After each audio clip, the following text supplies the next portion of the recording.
Selamat pagi, perkenalkan nama saya Claudia Caroline Cepanya Sibuan dari kelas IKOR A 2023 dengan NIM 6232510010. Di sini saya akan mempresentasikan pengantar farmakologi hingga pemberian obat. Nah, di sini ada yang tahu nggak farmakologi itu apa? Farmakologi adalah ilmu yang mempelajari obat-obatan, bagaimana obat bekerja dalam tubuh dan efek yang ditimbulkannya. Bidang ini mencakup pemahaman tentang mekanisme, penyerapan, distribusi, metabolisme, dan ekskresi obat-obatan. Mekanisme kerja obat. Interaksi obat reseptor. Obat dapat diberikan dengan reseptor spesifik di dalam tubuh memicu perubahan fisiologis. Efek farmakologis. Interaksi ini dapat menghasilkan efek terapeutik yang diinginkan atau efek samping yang tidak diinginkan. Selektivitas obat. Obat dapat bekerja secara selektif pada target tertentu untuk memaksimalkan efek yang diinginkan.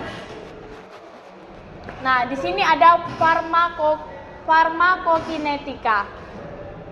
Yang pertama, penyerapannya.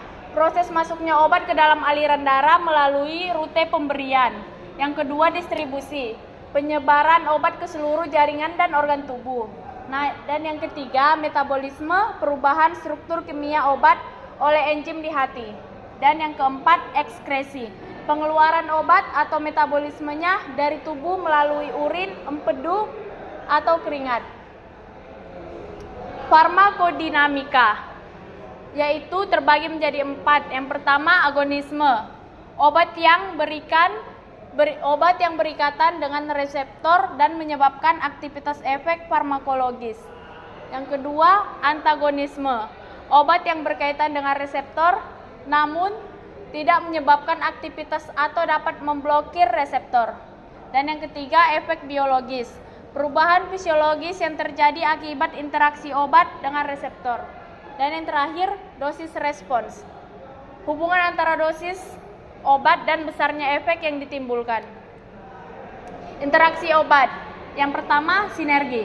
Terjadi ketika dua obat bekerja bersama-sama untuk meningkatkan efek terapeutik. Yang kedua, antagonisme.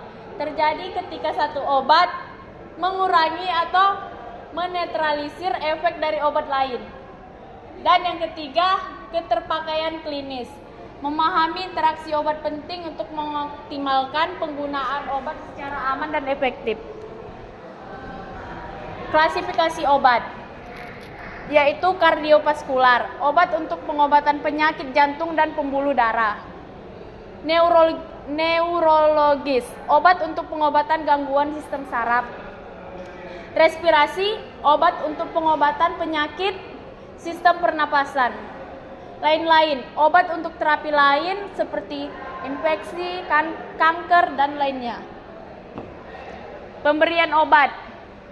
Yang pertama, rute. Jalur pemberian obat spesial oral, topikal, suntikan, dan inhalasi. Dan yang kedua, dosis. Jumlah obat yang diberikan untuk mencapai efek terapeutik. Dan yang ketiga, frekuensi. Interval waktu pemberian obat seperti sekali sehari atau setiap 6 jam. Penggunaan obat aman dan efektif, yaitu yang pertama, kewaspadaan efek samping atau memantau dan mengelola efek samping obat untuk meminimalkan risiko. Dan yang kedua, kepatuhan pasien, mendorong pasien untuk mengikuti instruksi penggunaan obat dengan baik. Nah, yang ketiga, kolaborasi tim medis, memastikan komunikasi dan koordinasi yang baik antar tenaga kesehatan. Demikian hasil presentasi saya. Jika ada kata-kata yang salah, saya mohon maaf. Terima kasih.